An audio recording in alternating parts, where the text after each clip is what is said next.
தெய்வீக மாலை நண்பர்களுக்கு வணக்கம். இன்று நம்ம தெய்வீக மாலை யூடியூப் சேனலில் வளையல் மாலை எப்படி கட்டுறது அப்படிங்கிறத பற்றி தான் இந்த வீடியோவில் நம்ம பார்க்க போகிறோம். ஏற்கனவே நம்ம சேனலில் வளையல் வச்சு நம்ம மாலை கட்டியிருக்கோம். அம்மனுக்கு நம்ம வளையல் வச்சு நம்ம மாலை போடும்போது ஒவ்வொரு நாளும் ஒவ்வொரு மாடலில் நம்ம கட்டி போட்டால் ரொம்ப நல்லாயிருக்கும். அதுக்காக இந்த மாடலில் நம்ம இன்றைக்கி கட்டியிருக்கோம். வாங்க வீடியோக்குள்ளே போய் பார்க்கலாம். இப்போ இந்த வளையல்லாம் நம்ம செக் பண்ணி பார்த்து தான் மாலை கட்டணும். இதுக்கு வளையலை நீங்கள் ஃபஸ்ட்டு செக் பண்ணி பார்த்துக்குங்க. ஏன்னா உடஞ்ச வளையலை வச்சு நம்ம மாலை கட்டக்கூடாது. அதனால வளையலை நம்ம செக் பண்ணி பார்த்துக்கலாம்.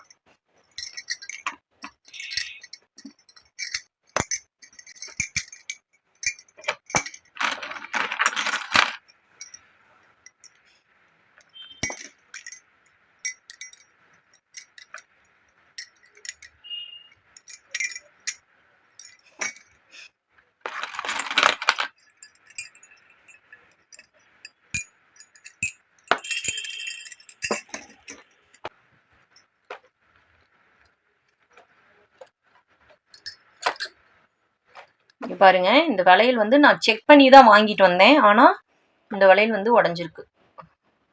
சரிங்களா?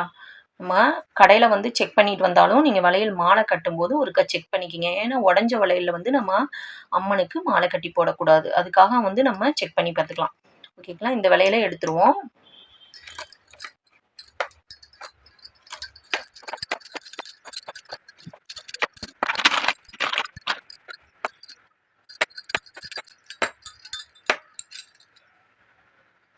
இப்போ வளையலாம் நம்ம செக் பண்ணியாச்சு. இப்போ அடுத்தது எப்படி மாலை கட்டுறதுன்னு பார்க்கலாம்.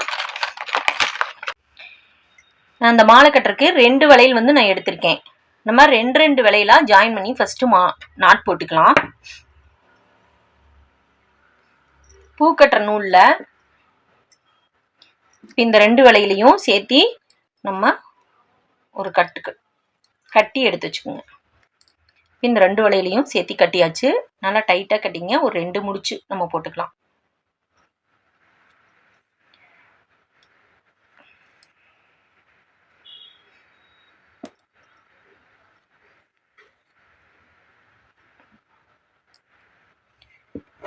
எக்ஸ்ட்ரா இருக்கிற நூலை கட் பண்ணி விட்டுருங்க.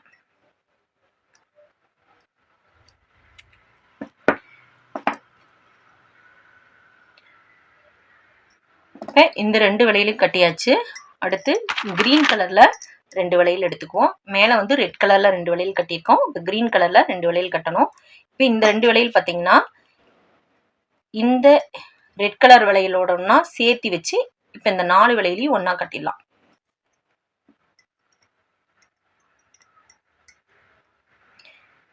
இந்த வளையல் பார்த்தீங்கன்னா நம்ம சிங்கிளாக கூட வச்சுக்கலாம்.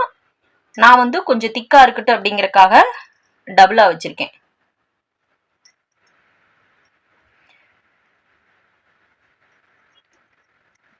நூலை ரெட்டையாக போட்டு கட்டினீங்கன்னா கொஞ்சம் ஸ்ட்ராங்காக இருக்கும்.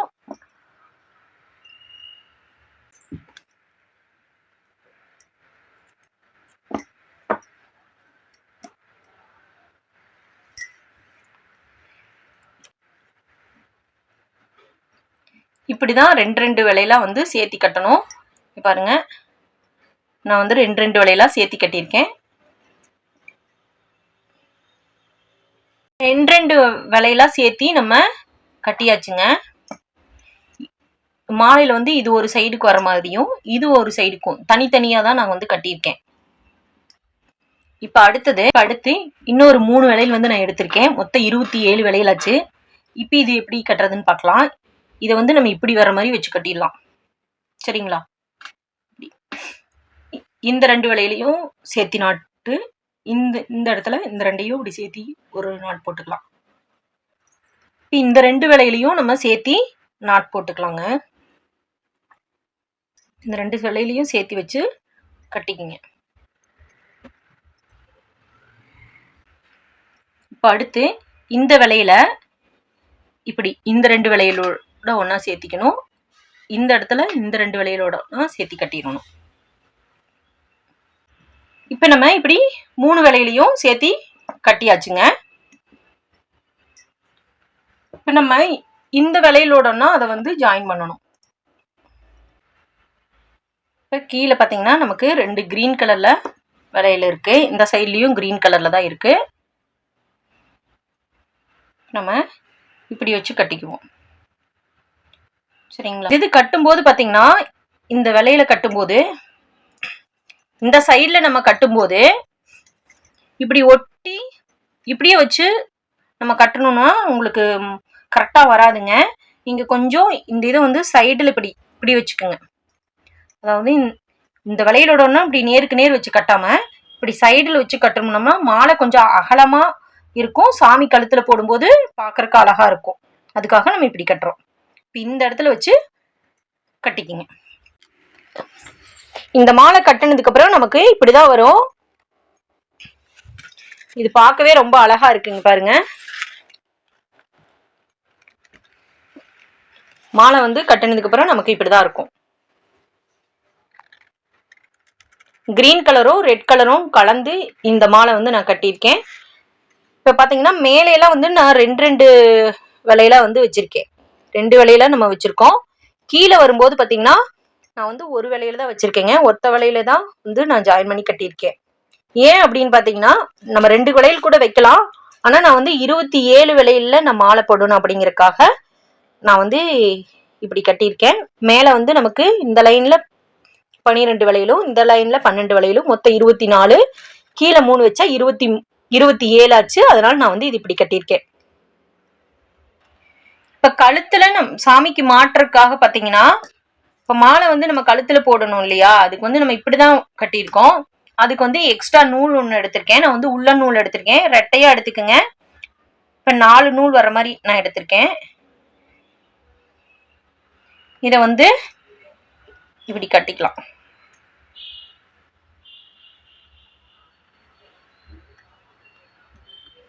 இப்படி இந்த சைட்ல இப்படி கட்டிக்கிங்க. அவங்க வேணுங்கிற அளவுக்கு அம்மனுக்கு பார்த்துக்கிட்டு வேணுங்கிற அளவுக்கு மாலை கட்டிக்குவாங்க. அதே மாதிரி இந்த சைட்லயும் அதே மாதிரி கட்டி விட்டுக்கலாம். இப்படி நம்ம கட்டி விட்டுட்டோம்னா அவங்க வந்து அம்மன் கழுத்துக்கு எந்த அளவுக்கு வேணுமோ அந்த அளவுக்கு பார்த்துட்டு அவங்க போட்டுக்குவாங்க. இப்ப இந்த பதிவு உங்களுக்கு பயனுள்ளதா இருக்கும்னு நினைக்கிறேங்க. இந்த பதிவு உங்களுக்கு பயனுள்ளதா இருந்துச்சுன்னா உங்க நண்பர்கள் மற்றும் உறவினர்களுடன் பகிருங்கள். நன்றி.